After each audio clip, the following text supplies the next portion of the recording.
bem-vindo. Vamos dar início com a tia Sônia fazendo a mensagem. Seja bem-vinda.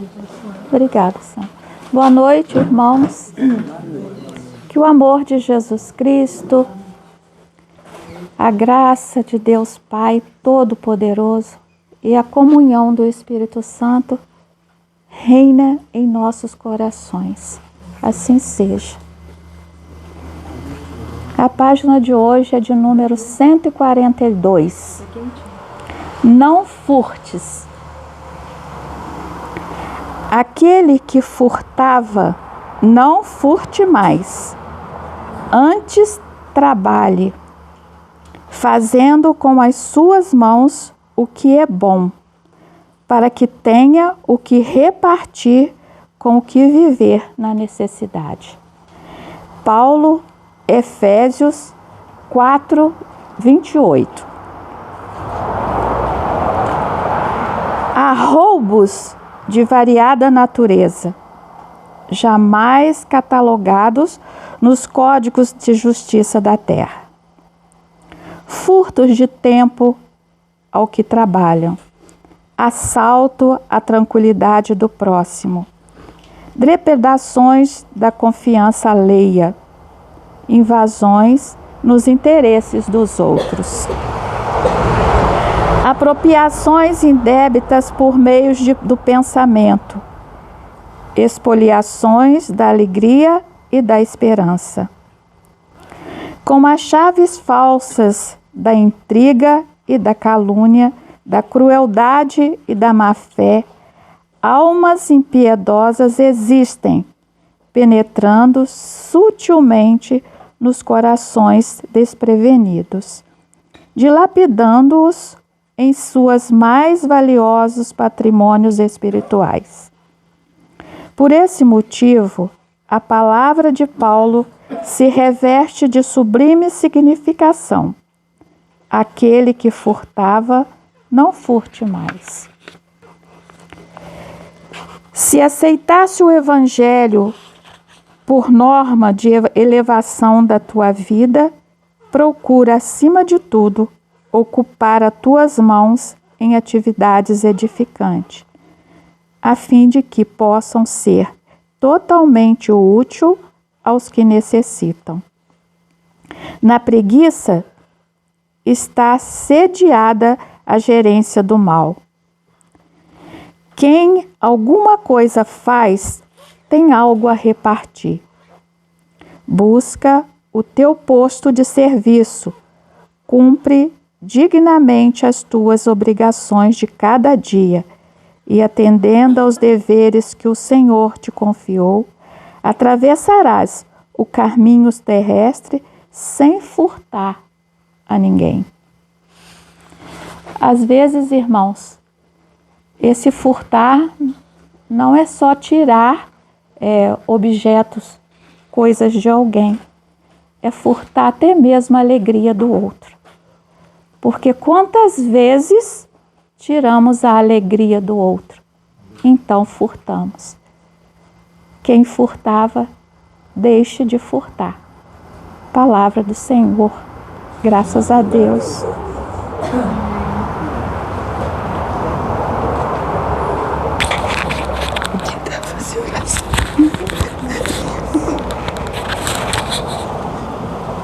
Gente, então vamos permanecer, envolvido, nessa luz. E no que a Sônia falou sobre furtar, como nós estamos sendo furtados. Claro que nós também estamos furtando, mas como nós estamos sendo furtados nesse mundo que nós estamos vivendo. Então, que a gente possa nesse momento voltar o nosso pensamento ao nosso Mestre Jesus, ao nosso Pai maior, aos benfeitores espirituais que nos auxiliam, aos irmãos protetores desta casa, para que possam trazer ao nosso coração, ao nosso espírito, o auxílio que necessitamos para seguirmos firmes, buscando sempre os ensinamentos do Cristo, não nos afastarmos da sua estrada nem das suas pegadas.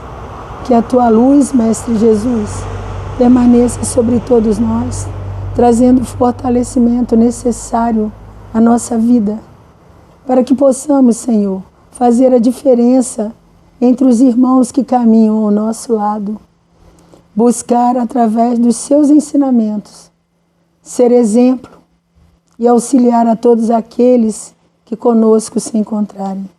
Divino Mestre Jesus, que essa tua luz, Senhor, que neste momento se derrama sobre nós, permaneça e que possamos encontrar a paz, a serenidade, o entendimento, Senhor, para todas as nossas dores físicas e espirituais. Rogamos a vós por esta guerra que está acontecendo no mundo, pedindo pelos governantes, Senhor, para que possam buscar o seu amor e a tua caridade. E a todos, para que possamos orar pedindo pela humanidade. Rogamos também por todos os nossos irmãos doentes, por todos aqueles que não podem estar presentes hoje nesta casa, para que sintam a presença de benfeitores espirituais amigos ao lado, auxiliando em todas as suas necessidades, porque vós conheceis as necessidades de cada um de nós, sejam elas atendidas mediante os nossos merecimentos. Quero também nesta noite, Mestre Jesus, rogar a vós pela vida da Ritinha, esposa do Davi, que está sempre aqui conosco, trazendo o estudo doutrinário, que ela seja sempre muito abençoada, que ela possa estar por muitos e muitos anos conosco ainda, trazendo para nós os estudos, nos auxiliando na nossa caminhada. Que essa tua luz de amor e bondade permaneça. Que assim seja, graças a Deus. Seja muito bem-vindo, Davi. Para a gente não ficar alegria ou a paz do outro, mas às vezes nós buscamos a nós mesmos. Dá a oportunidade de fazer uma caridade, de estender a mão. Então, de buscar uma paz nossa mesmo, não é só furtar do outro, pode estar furtando de nós mesmos, que é acredito certo. Só para complementar o que eu estou falando.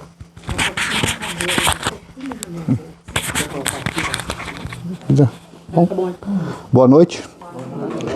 A gente sente que a gente está antigo no movimento espírita, quando a gente vê uma foto assim e vê, esse já não está, esse já não está, esse já não está. E eu, observador que sou, eu observei que, agora quando vai tirar foto espírita, eu sempre procuro ficar cá na ponta de cá, que eu descobri que a cota vem de lá para cá, entendeu? Então eu fico aqui, como eu não quero ir, eu fico mais no canto. Eu fiquei observando, Ritinha, vamos ficar pro lado da direita ali, que estão puxando de cá. Aí lá no cantinho, mas é verdade, vai vir que um dia eu estava vendo, a gente foi em 2003, a gente foi no prédio antigo da FEB lá no Rio, na Avenida Passo, que a gente estava fazendo a unificação do movimento espírita. Porque o Estado do Rio unificou em 75, era Guanabara e Rio, mas o movimento não, ficou duas federativas. Aí conseguimos isso. Fomos em 5, os 4 já ficou eu para contar a história. Então o que eu contar aqui é verdade, entendeu, gente? Ninguém pode admitir, não foi assim. Eu agora sou testemunho ocular, entendeu? Então vamos lá, gente. Olha só, antes aqui a gente vai contar uma historinha que está registrada lá no livro Céu e Inferno. Pesado, né? O Céu e Inferno, ou A Justiça Divina, segundo o Espiritismo. Esse é um livro, o 4º livro que Allan Kardec trouxe para nós, da codificação, e ali Allan Kardec dá uma explicação de que é céu, que é inferno, que não existem esses lugares delimitados. E aí ele faz umas entrevistas através do médium com espíritos que já partiram. Aí ele tem ali espíritos sofredores, espíritos endurecidos, espírito em condição mediana, espírito endurecido. Vai falando de... E por isso que a gente vai ler aqui, a gente vê mais ou menos como é que é a nossa condição aqui na Terra.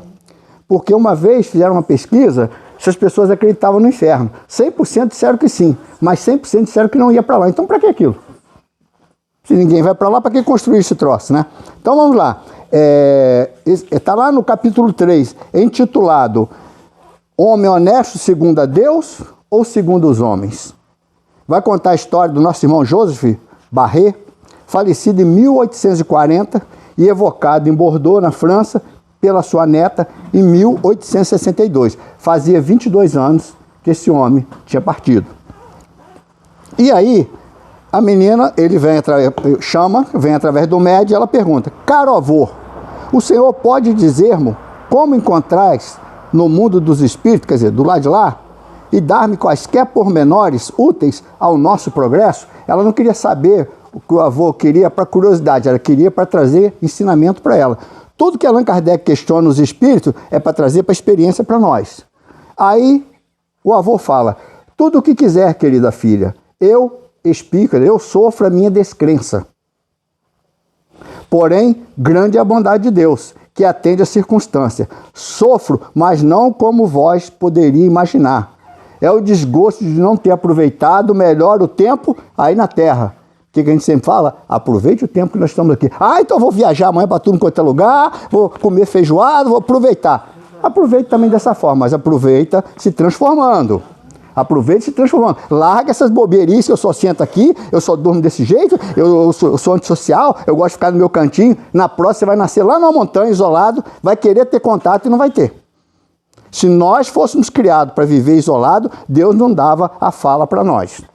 Se algum de nós tiver que viver isolado, nós vamos cair de um avião, naufragar no navio, ficar numa ilha isolado o restante da vida. Porque Deus não dorme. O que for necessário, vem para a gente. Às vezes é necessário você se isolar para você repensar a vida. Mas você tem que sair de lá. Você não pode ficar toda a vida no isolamento. O que você faz no isolamento? Calma, não tem ninguém para te perturbar. Você tem que ver se você tem calma, é no meio do burburinho. Quanto mais difícil aquele chefe enjoado, né? Aquele vizinho que bota a música que você não gosta. Não estou falando que é música ruim, que música ruim é aquela que a gente não gosta.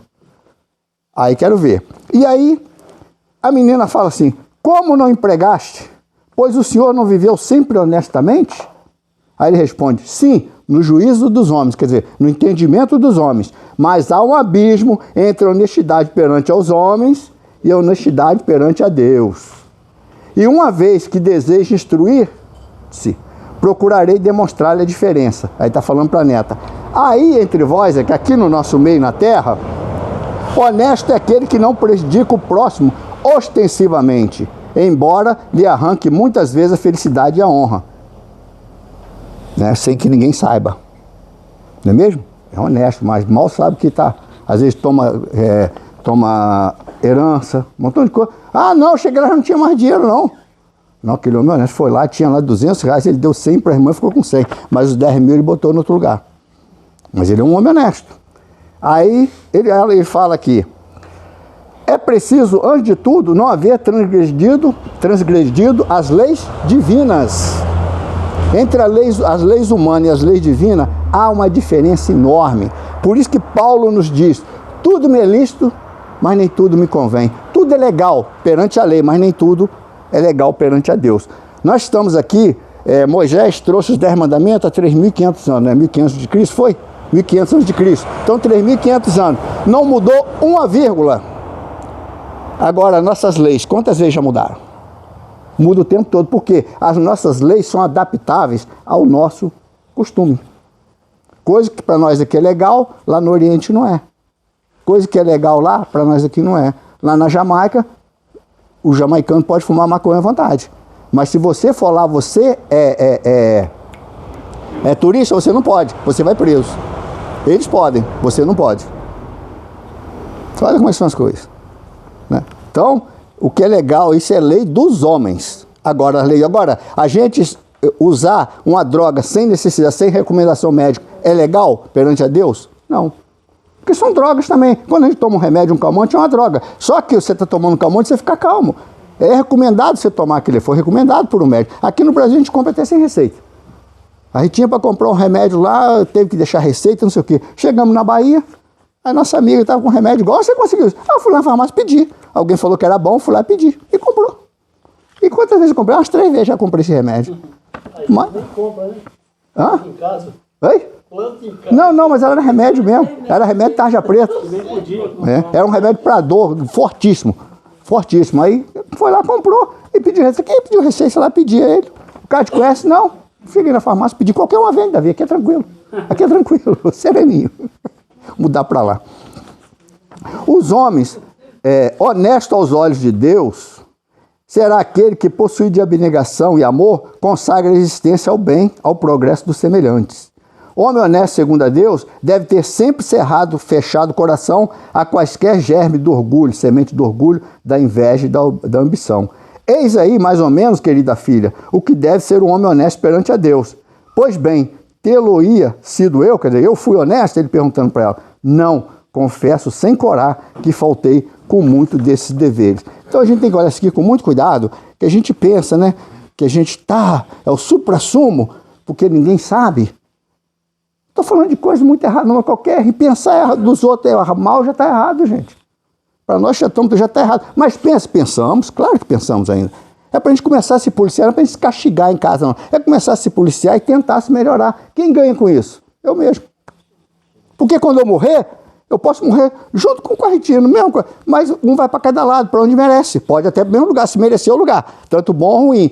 Mas ninguém vai chegar lá para me tomar conta. A minha própria consciência me leva para o lugar onde eu mereço. Aqui eu me filtro. Aqui eu digo que sou honesto, só não fazer para as pessoas não verem, é realmente aquele cara. Mas lá não é assim. Lá a gente vai, do outro lado da vida, a gente vai para onde merece. Essa seleção é feita magneticamente. Morreu, você é muito ruim, para o lado dos ruins. Você é uma pessoa já do bem, você vai para o lado dos do bem. Você é mais ou menos, você fica nessa condição mediana. Ah, mas minha mãe está lá. Ela está lá, mas você não. A gente não herda, gente. A gente não herda a moralidade dos pais da mãe. A gente aprende com eles e cria a nossa. A gente não herda a fé de mãe, pai, de irmão, de amigo. A gente aprende, observa, vê o que a fé transformou nele e a gente vai e tenta imitar. E acaba fazendo a nossa fé, fortalecendo a nossa fé. Não são herança. Herança de pai e mãe é aparência. Ah, Davi, mas tem uma família que todo mundo é bom naquela família. É hereditário. Não, é porque são todos espíritos bons que nasceram ali. Eles são espíritos afins, nasceram naquele meio. Aquela família é uma balbúrdia, é porque espíritos que já vivem há muito tempo em balbúrdia vieram para se acertar. E aí a gente promete um monte de coisa do outro lado, chega aqui e a gente não cumpre. A gente não cumpre. Por quê? Porque a gente cai nas coisas do mundo, nos conceitos sociais. Ó, você veio para ser médio. Não banda, hein? Ih, mas meu pai não vai gostar, minha mãe. Aí começa a arrumar o descanso, né? Porque um bando ainda é bem, como diz, preconceito. O pessoal tem bastante preconceito, né? Aí, mas logo na Umbanda, se fosse no kardecismo, ainda ia. Vai em lugar nenhum, se você não vai num, não vai no outro. Conversa fiada. Aí começa você ficar naquela meia boca. Aí você vai frequentar algo que você tá lá, mas você não tem afinidade. Eu perguntei para uma amiga nossa, que hoje ela está frequentando outro segmento. Eu falei, e aí, minha filha? E a preta velha? Não mexe com essas coisas, mas não. Eu falei, para mim, quando a giripoca pia, não mexe, para cima de mim? Conheço. Quando a giripoca pia, o filho está quase morrendo. Minha velha, dá um chazinho para ele aí. Sou kardecista, mas se apertava, eu preciso de uma ajuda ali. Tem gente que falou uma vez, se o meu filho estiver doente, eu vou até no espiritismo, vou até na macumba. Então, quer dizer, e são às vezes os que mais precisam, que depois vai lá fora e malham. Tem pessoas que já foram curadas em casa espírita de câncer. E câncer foi curado, lógico, que merecia. E não deixa hoje a família frequentar. Não deixa. Não, vai frequentar aquilo lá. Não vai frequentar aquilo lá, não. Olha como nós somos hipócritas. Hoje nós vamos falar aqui como viver o Espiritismo, como viver o Evangelho. Como a gente viver isso? É fácil? Não. Como diz Raul Teixeira, Espiritismo não é para quem quer, é para quem aguenta. Albertinho, um amigo nosso, faz palestra, fala, Davi, Espiritismo é pesado. Por que é pesado?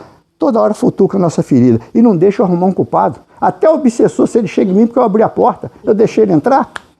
Eu gosto de arrumar um culpado, eu fiz o que ela mandou. Por isso que a gente às vezes encosta em certos segmentos, porque, ele está falando, eu fiz porque ele falou. Mas você hoje tem como consultar. Não, mas no Brasil, que é livre. Você entra, consulta, ele está falando que eu vou lá ver, João tal, vê se aquilo mesmo está lá. Lá atrás a gente não tinha acesso, mas hoje tem. Então tudo isso Deus vê. Não, ele falou que isso era errado, eu não fiz mais. Mas falou e você acreditou nele? Podendo consultar outro, o que eu estou falando aqui, vai e consulte. Vai lá no livro Seu Inferno, ver se não está essa mensagem lá. Capítulo 3. Então consulte, a gente não tem que acreditar. Eu falo, eu sou espírita, não é porque eu descobri que o Allan Kardec era um cara muito culto, muito estudado, muito sério, perante a nossa visão, aí eu fui ser espírita. Não, isso pesou, mas o que pesou mais foi a ideia que ele passou, a forma que ele passou, bateu aqui. Bateu, encaixou. Então por isso que eu sou espírita. Encaixou aqui em mim, certinho. Opa, é isso que eu penso de Deus. Eu não pensar, mas é isso que eu a ideia lógica de Deus. Então, por isso que eu aceitei. Quando Allan Kardec foi questionado de que forma poderíamos vivenciar o espiritismo, ou seja, de que maneira poderíamos ser espíritas verdadeiros, a resposta dele não deixou dúvida.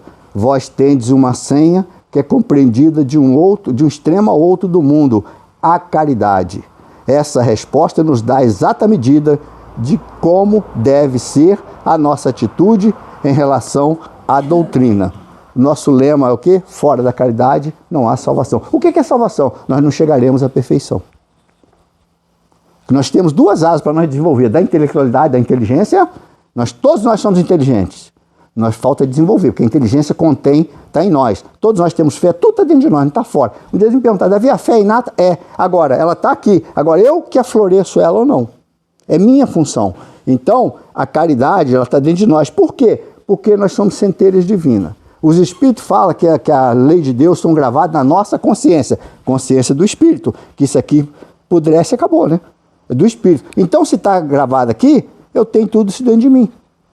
Então, nós temos que ter... Aí nós temos que desenvolver a parte moral e a parte intelectual. Para se tornar um anjo, em forma simbólica, com as duas asas para lançar pleno voo. Porque lá em casa tinha pato. Morava na roça, aí o pato vem quando dá uma doideira nele, ele voa, some. Aí minha mãe cortava um asa todinha, como ele ia voar? E aí nós estamos com a da intelectualidade toda desenvolvida, a outra tá assim, ó. Aí como é que eu vou voar? Não tem como, né? Sai assim, ó. O pato até tentava, mas ia de lado assim, bufo no chão. Então, a mesma coisa, essas duas asas nós vamos desenvolver. Então, fora daqui, a gente pode aprender tudo. E Paulo fala isso muito bem. Se mesmo que eu falasse a língua dos homens, mesmo que não sei o quê, se não tiver amor, que é a palavra caridade, o amor em movimento, a caridade, eu nada serei. Entendeu? E não confunda espírito superior com espírito inteligente. Tem muitos irmãos que passaram pela terra de uma inteligência enorme, mas não são espíritos superiores. Por quê? Eles tinham inteligência intelecta, mas a moralidade deles estava lá embaixo. Haja um que causou uma guerra enorme, o cara é inteligente pra caramba. Falar que não é brincadeira. Falar que aquele homem não era inteligente é brincadeira. Olha o que ele causou no mundo. E os grandes causadores de guerra são caras que têm um intelecto, ó, ele manipula as pessoas numa facilidade muito grande. Então vamos lá, precisamos encarnar a mensagem espírita em nossas atitudes no mundo, de maneira a mostrar a esse mesmo mundo a grandeza do que abraçamos, e não somente aparentarmos essas atitudes pelo simples fato de frequentarmos uma casa espírita, ou porque compreendemos os seus ensinamentos. Nós temos que ser a diferença lá fora. Não é diferença que eu sei tudo, não. A diferença em comportamento, gente. Ah, Davi, mas disseram que o espírito não é perfeito. Claro, ninguém aqui é perfeito, mas você tem que se esforçar. Todo mundo chutou o cachorro, isso é só uma exemplificação. Você não pode ser o primeiro, nem deve ser o último. Todo mundo fez uma coisa errada. Ah, chegou um momento que você não aguentou, você fez também, mas pelo menos seja o último. Pense, reflita o que você vai fazer. O certo é não fazer. Não, mas eu fiz porque estava todo mundo fazendo. Aí a mãe da gente falava, né? Mas você não é filho de todo mundo. Ah, mãe, todo mundo faz, mas você não é todo mundo, você é meu filho. O filho de todo mundo faz. Então a gente tem que ter muita atenção com isso. A mensagem espírita, fora da caridade e nossa salvação, uma das bandeiras do espiritismo, nos remete a pensar na necessidade de colocar em prática de forma urgente e definitiva, né? De vez em quando, não. Botar em prática e definitiva, sempre.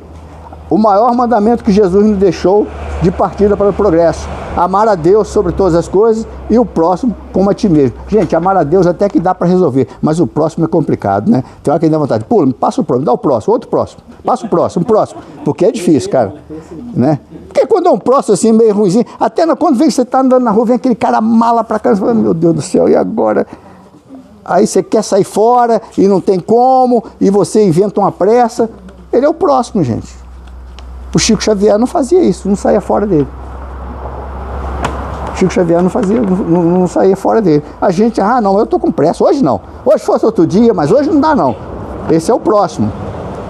Não existe melhor forma de vivenciar a claridade. Mas o que é caridade, cara? O Espiritismo tanto fala em caridade, o que é isso? Lá no capítulo 13 do Evangelho segundo o Espiritismo, diz que a caridade é o amor em movimento. Então, você tem um amor, mas você não colocou ele em movimento em prol do outro, não é caridade. Já é um grande passo. Porque o único lugar que eu ouvi isso foi na doutrina espírita. Não fazer o bem já é um mal. Nunca ouvi isso em outro lugar, gente. Não fazer o bem já é um mal. Mas como que eu vou fazer o bem? A todo momento ele surge. O bem dentro das suas possibilidades. Ah, não, mas o bem que eu quero é alimentar uma cidade. Você não vai conseguir. E quando você ganhar dinheiro para isso, você vai fazer outras atividades, outras necessidades. Você vai suprir as suas necessidades, depois você vai pensar no próximo. Acontece com muitas pessoas, sai lá da comunidade, ganha o meio artístico, nem para lá volta mais. É normal, estou criticando? Não. Comigo também aconteceria a mesma coisa. É normal do ser humano. Ah, mas se eu ganhasse muito, se você ganha 1.000, você vai viver, se você é uma pessoa que não se controla, você vai viver apertado. Se você ganha 10 mil, vive apertado. Se ganhar 100 mil, vive apertado. Michael Jackson ganhava milhões e vivia em dívida. Saia comprando tudo, todo mundo sabe disso. Ele vivia, um show dele lá no coisa era 12 milhões de dólares, um show. E ele vivia endividado, e todo enrolado. Então, é nosso. É nosso. Agora, se você aprender a lidar com o que você ganha, você vai ter, pode estar até justinho, mas você não vai ficar apertado, porque você vai enquadrar a tua vida dentro do seu padrão. Esse é o problema. Depois eu vou ver uma frase para nós aqui, vocês vão ver que beleza. Então, assim, qualquer atitude, palavra, pensamento no bem endereçado a alguém é movimento de força de amor em benefício, principalmente de quem o pratica. Quando a gente pensa mal de uma pessoa, a gente já está errando. Né? Por isso que Jesus fala pecado por pensamento. A gente pensa que quando Jesus fala de adultério, é só adultério de corpos. Não. Tudo que você faz é mentir, adulterar a verdade. Adultério é tudo que você modifica de forma... Carro adulterar, chassi adulterar. O cara foi lá e remarcou o chassi. Adulterado. Tudo que você adultera, um cheque que antiga hoje quase não tem, mas o pessoal pegava o cheque, você fazia um cheque de 150, o cara botava 1 milhão, 1.500, adulterou. Você modificou aquilo ali. Então, adultério é tudo que você fere o princípio daquilo ali, o que é aquilo ali. Peguei esse copo aqui, quebrei ele, dei um trincado, né? Adulterei a formação dele. Então, vamos lá. Façais aos outros o que quereis que seja feito a ti. Perdoai para serem perdoados. Buscai e achareis. São alguns exemplos e sentimentos de caridade que podemos ter um para com o outro. Nós temos que aprender a perdoar. Por quê? Nós vamos necessitar de perdão. Ah, mas eu não faço mal, ninguém faça não. Você nunca pensou mal de ninguém? Não, pensou, então fez. Acabou. É simplesmente assim. Nós vamos chegar, gente, eu sempre brinco assim, não vamos chegar lá no céu. Vamos dizer que tem um céu. Está lá o São Miguel. São Miguel está lá com a espada, o homem que deixa você entrar no céu, não, ele é a justiça lá. Então, você chegou lá. Aí São Miguel fala assim, e aí, meu filho, o que você fez lá na terra? Eu? Eduquei, criei e eduquei todos os meus filhos. O que você fez na terra? Porque isso aí já é obrigação. O que você fez? Não, eu não deixei faltar alimento em casa. O que você fez? O que você fez? Ah, eu fui um homem honesto com a minha esposa. O que você fez? Quero saber o que você fez lá na terra. Ah, eu matei fome de uma família que estava precisando muito. Já começa a ter um pontinho. Porque essas coisas é básico. Ser honesto, gente, não é virtude. É obrigação. E nós vivemos num mundo tão assim cruel que a honestidade virou virtude. Não é virtude, é obrigação.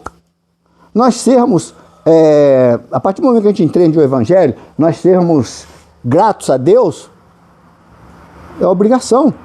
Porque está dando a oportunidade. Davi, mas eu passo uma vida muito difícil. Mas você já parou, nós que acreditamos na reencarnação, quantas pessoas você já jogou na lama aí atrás?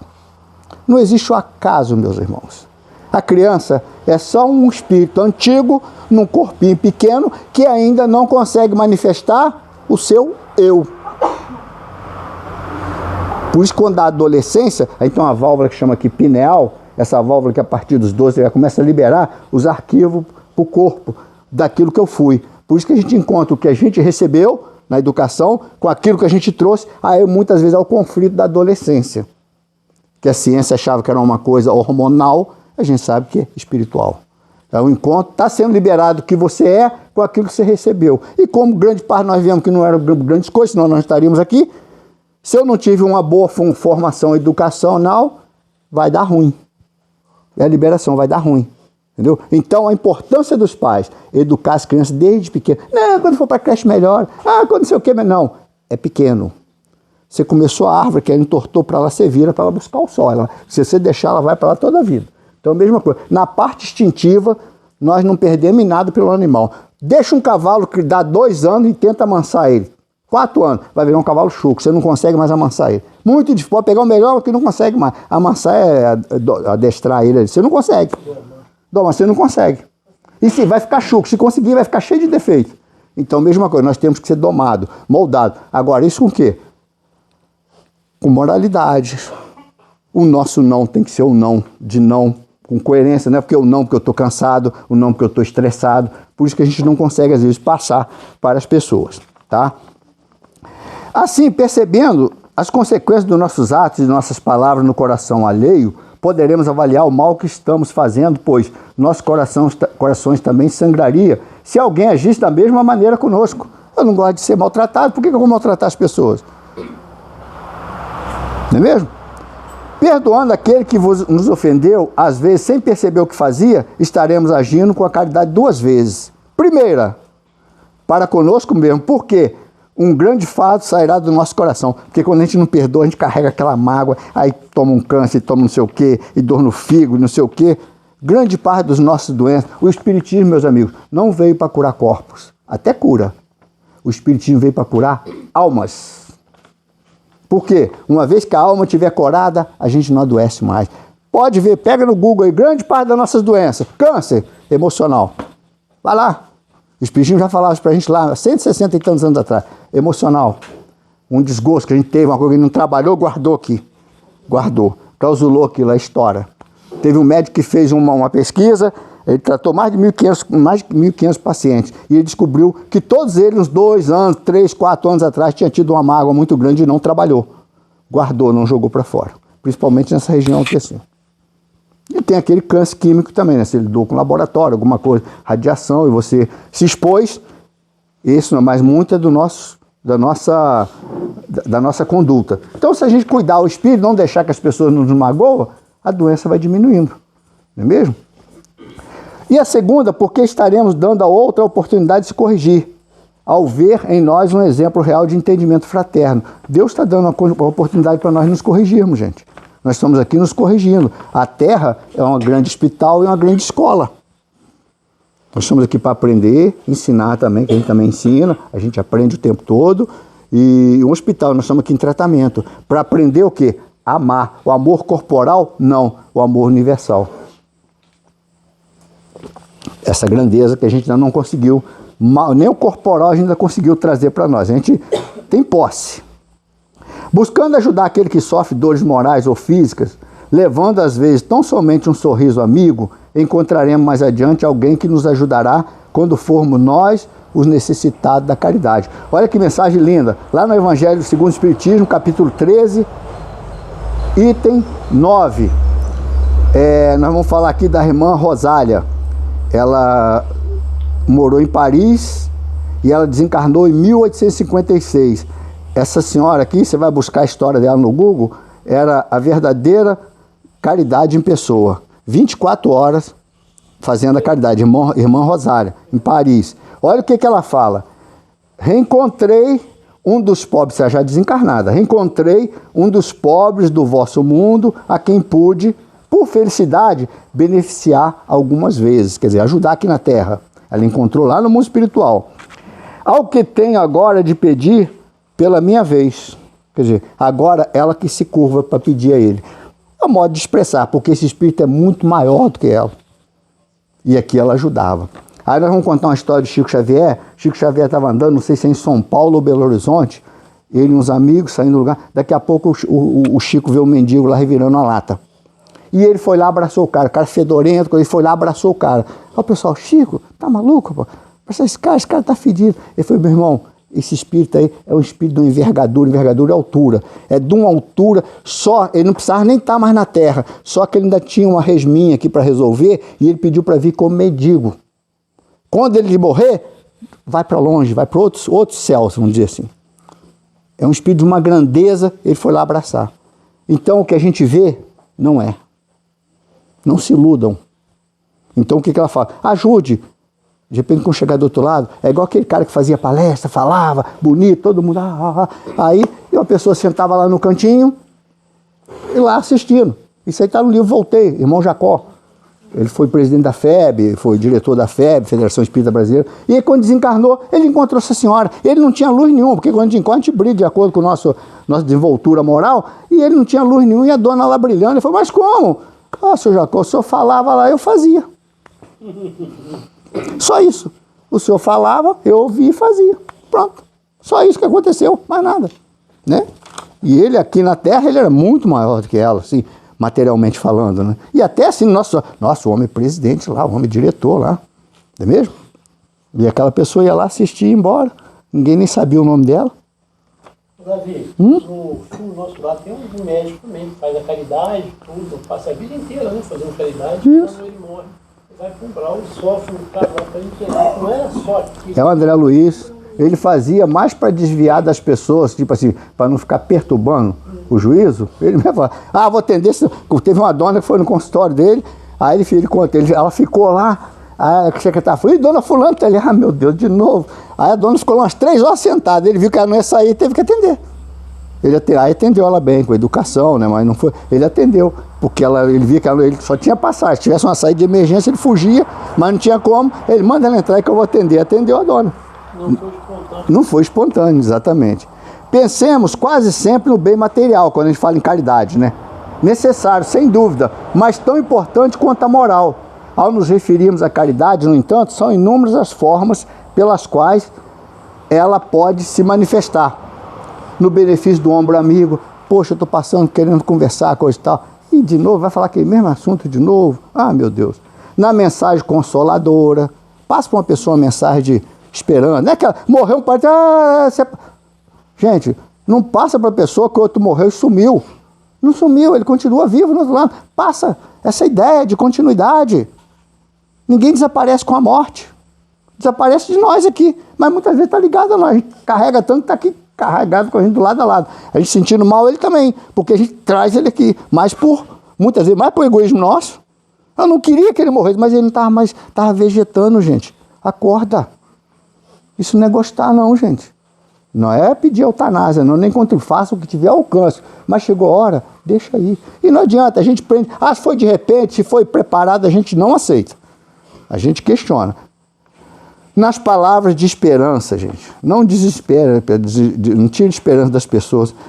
Eu vou mudar para lá em Paraíba. Não muda para lá não. Não, que um foi para lá, passou fome. Dá esperança, você viu direitinho, calculou tudo direitinho, viu se dá? Então vai, Deus vai te ajudar. Assim, no fortalecimento da fé, fortalecer a pessoa. Mas eu frequento aqui tanto tempo, que acontece, nada melhorou. Mas você estava esperando melhorar? Nem o conhecimento você pegou? Você estava esperando o quê? Carro? Ganhar na loteria? No bingo? No bet? Não sei o quê? Não vai melhorar, não é isso. Melhorar o teu interior, a tua consciência. Porque a felicidade é a satisfação, é a consciência tranquila e a satisfação do dever cumprido. Isso aí é felicidade, como Jesus entende. São tão... na alegria compartilhada, a gente compartilha a tristeza. Daorinha, rapaz, teve um problema que caí da escada, quebrei minha perna, mas tá doendo. Aí eu tive um dia maravilhoso, não lembro de ligar pro Daurinho. A gente dificilmente compartilha a felicidade, cara. Se eu ganho na loteria, nem vou compartilhar, senão o pessoal vai pedir um dinheirinho, aí que eu não compartilho mesmo. Aí que eu fico, não, esconde, ninguém vai saber, não. E compartilhar a felicidade, gente. Vamos parar só de tristeza. Sandra, eu tô passando muito mal. E o dia que eu tô passando muito bem, a Sandra não merece um telefonema, não, gente? Vamos melhorar, né? Ouviram, né? Na indulgência com os enganos à lei, indulgente porque a gente tem que entender que a gente erra também. A gente também erra. Nenhum de nós é perfeito, gente. A gente erra. Na visita ao doente, vai visitar o doente, faz muito bem. Mas Davi, ele tá pele e osso, mas ele tá vivo. Vai lá visitar ele.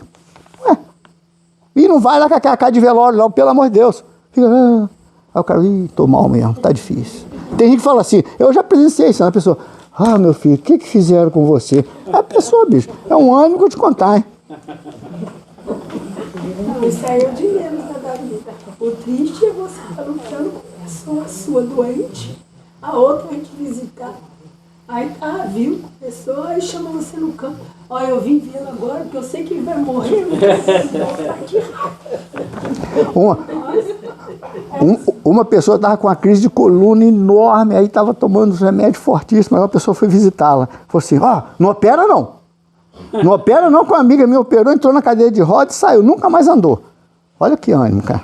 Eu falo, ó, vê cuidado, vê se tem outra alternativa, né? Vê se os médicos que você operou são bons, né? Na época não tinha nem negócio de internet, mas você, boca a boca, você vai perguntando. Vê se realmente vale, tenta outro médico, né, que a gente fala. Ah, o médico descobriu que eu tô com uma doença ruim. Nunca vi doença boa, mas eu tô com uma doença ruim.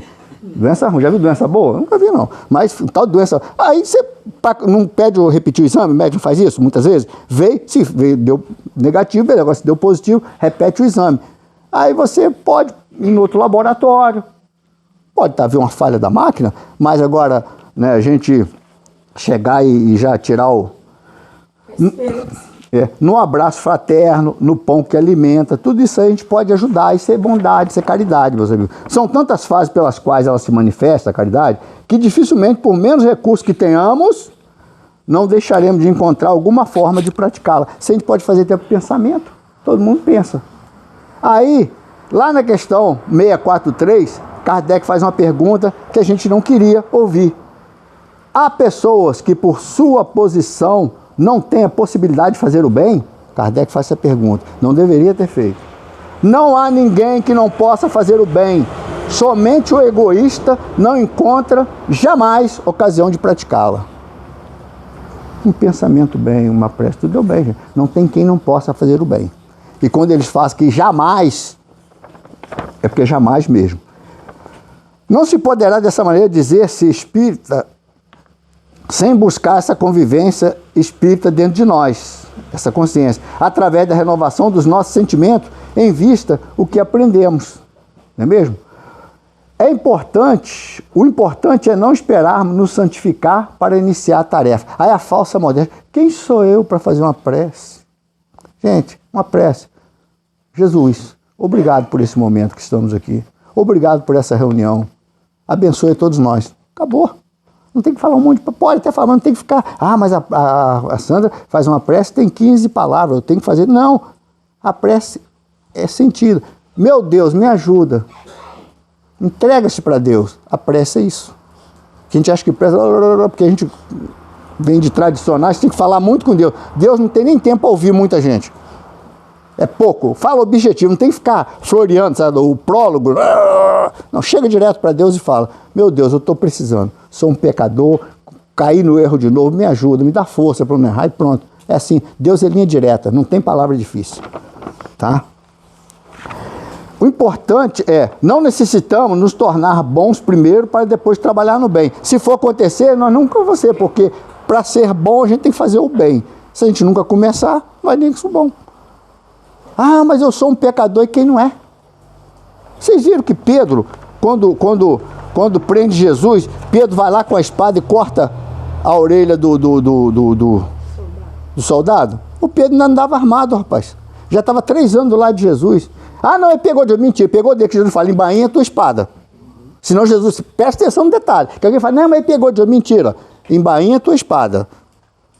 Senão ele fala, entrega a espada de onde você tirou. É isso que a gente tem que se ligar. Então ele não tinha esse trânsito. Ele andava, mas um no padre, outro na missa. Ele ainda, opa, peraí. Era normal, nós somos assim ainda. Porque nós estamos frequentando aqui 10 anos, nós já somos o supra-sumo? Não. Mas a gente vai se esforçando. É isso que a gente tem que entender. A gente vai se esforçando. Uma hora nós seremos bons.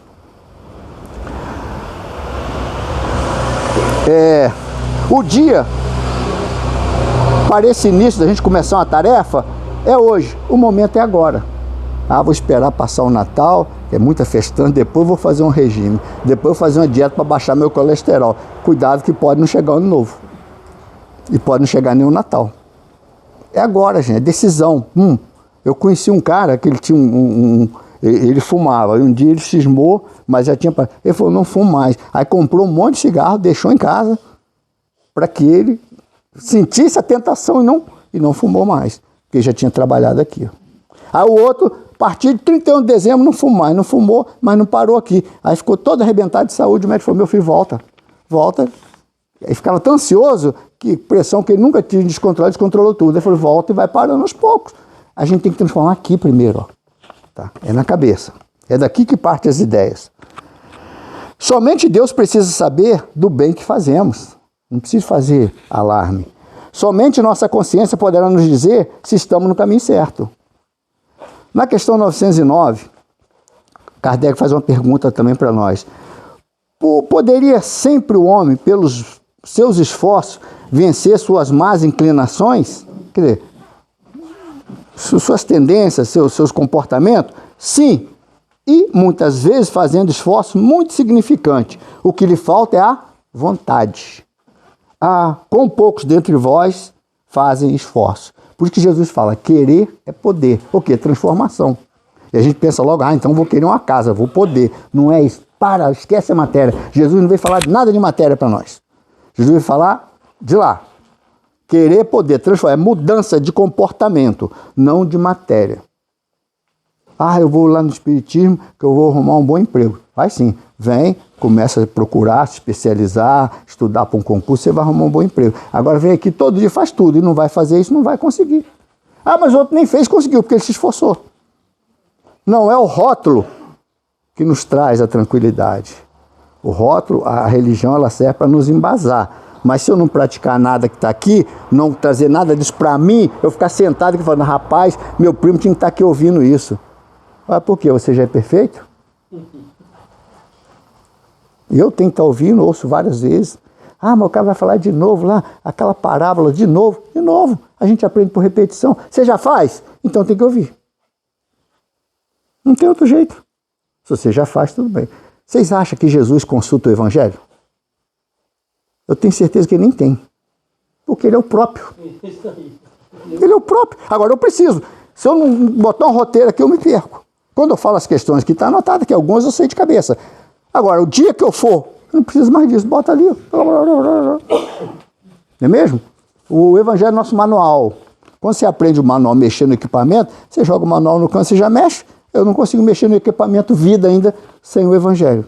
É preciso, né? Então vamos lá, para nós encerrarmos. Lá na questão 922, Kardec pergunta: a felicidade terrestre relativa à posição de cada um, o que basta para a felicidade de um constitui a desgraça de outro. Haverá, contudo, alguma soma de felicidade comum a todos os homens? Quer dizer, cada um imagina a felicidade da sua forma, né?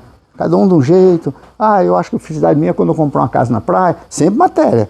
Ninguém quer ser feliz sendo um Chico Xavier, lambendo ferida do camarada, a mãe espetando, a madrasta espetando a barriga com garfo, sofrendo um montão de perseguição, quase sendo preso por fazer a bondade, mas aí eles falam que, então cada um tem sua forma de ver felicidade.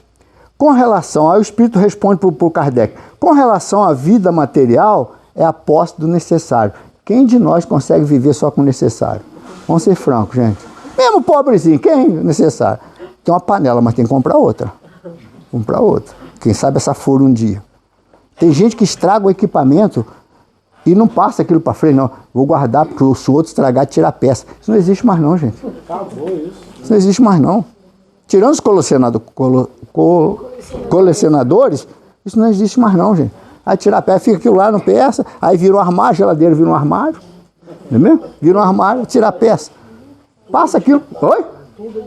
Isso, exatamente. Aí ele fala, com relação à vida material, a posse do necessário. Eu conheci um cara que tinha a posse do necessário. Não conheci pessoalmente. Chico Xavier. Um paletó, um armário, uma caminha. Um tercinho que os espíritas caíram de pau. Como pode? Um homem espírita com um terço no... Cara, e o que ele fazia? Não pesa não, gente. Tudo bem, mas porque tinha o terço. Outra coisa também, porque usava peruca. Vaidoso. Chico é vaidoso, usava peruca. Na verdade, Davi, a gente precisa de muito pouco para viver. Pois é,